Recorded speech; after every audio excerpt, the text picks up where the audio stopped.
Hi, and welcome to Creative Writing as a Non Native Speaker, a short workshop that will be filled with tips and tricks to boost your confidence as a writer. So let's get into it without much ado.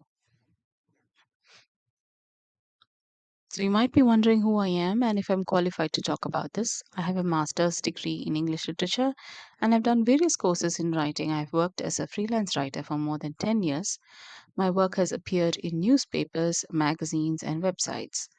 Last year, I self published a collection of short stories, and I'm filled with gratitude to say that it has been receiving great reviews. So, let's enough of this. Let's get into the good stuff.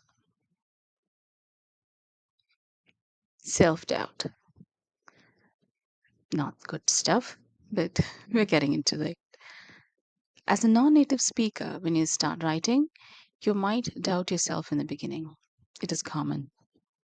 You might write in direct translation, look at a word or a sentence, and go, this doesn't sound right. Sitting and thinking what is the right word for this can stall hours of writing. If you are a writer who loves writing, then you have the passion to keep going and surpass the first stage. But there are also advantages of not being a native speaker.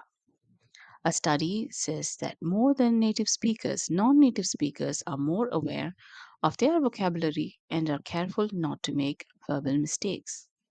Native or non native speakers don't matter anymore.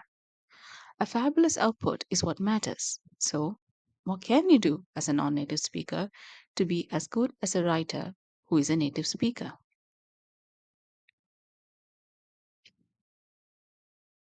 Writing every day. This will be the first and foremost advice any writer will receive. If you want to be a writer, then write every day. But not everyone can do this religiously. If you're not able to do it, then don't beat yourself about it. Just try to write at least 4 or 5 days a week. If you can do some kind of writing related activity in the remaining days, then great. Start small. Even if it is a paragraph, just write. You can also start practicing by copying, and I mean writing word by word from a book onto your notebook by hand. I don't know how this works, but this works. If you are stuck or are wondering where to start, you can pick up some prompts from the internet. There's a lovely reminder to all of you writers out there: be present, not perfect. Being imperfect. This is very hard, believe me, but it's a stage that every one of us have to cross. The first draft of anything is never flawless. There's a second draft, there's a third draft, and more for a reason. We often aim to find the perfect word and spend much time on it. We open Google, and then comes the whirlpool of whiling away.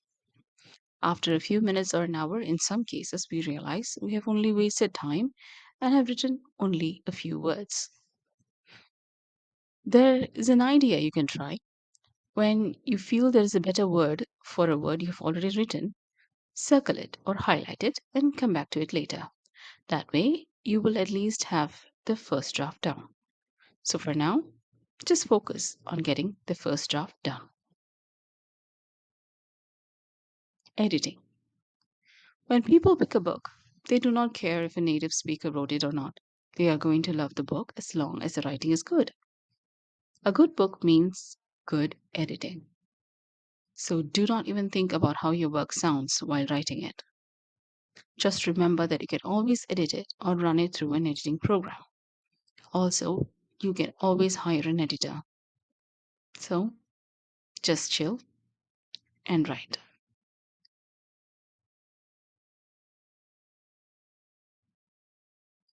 When you feel insecure, try to remember why you started in the first place. The moment when you picked up a book and loved reading it. The first story you penned down in a notebook. The first book you created by stapling a few pages together. The prizes you have won. The accolades that have been showered on you. That's what made you confident enough to want to write in English in the first place, right?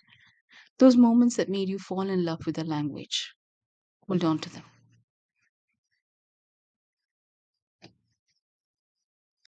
Reading is an integral part of writing.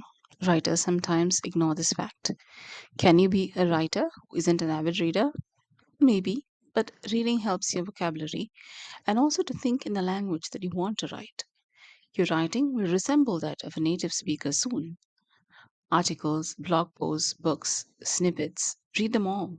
It helps to build your vocabulary and you will gain a good sense of writing style and story structure.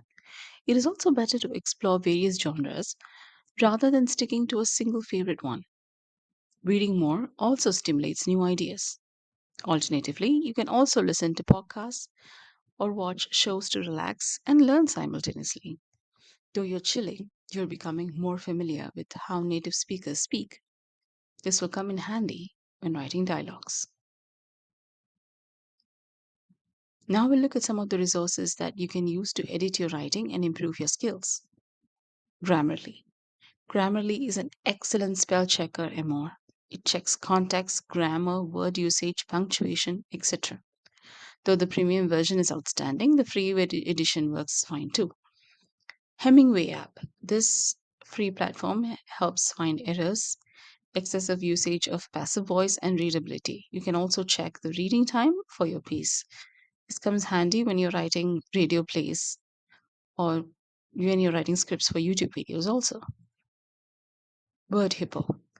This website helps you to find similar words, rhyming words, translations, pronunciations, and more. You can use it to polish your writing and it's free to use. Rhyme Zone. This platform works like Word Hippo but also has search options for descriptive words, pictures, etc. You can search among Shakespeare's texts and lyrics and poems too for inspiration. Altogether, a terrific website. Merriam Webster Visual Dictionary. This site is gold. Need to know the name of a part of a car? This visual dictionary has everything labeled. Now, you don't need to rack your brain to find out what something is. There are so many good writers from all over the world, like Africa, India, Korea, Japan, etc., whose work is being read globally. Trust your skills and love for writing. It may take some time, but you'll get there, is what I tell myself, and you. Have fun writing.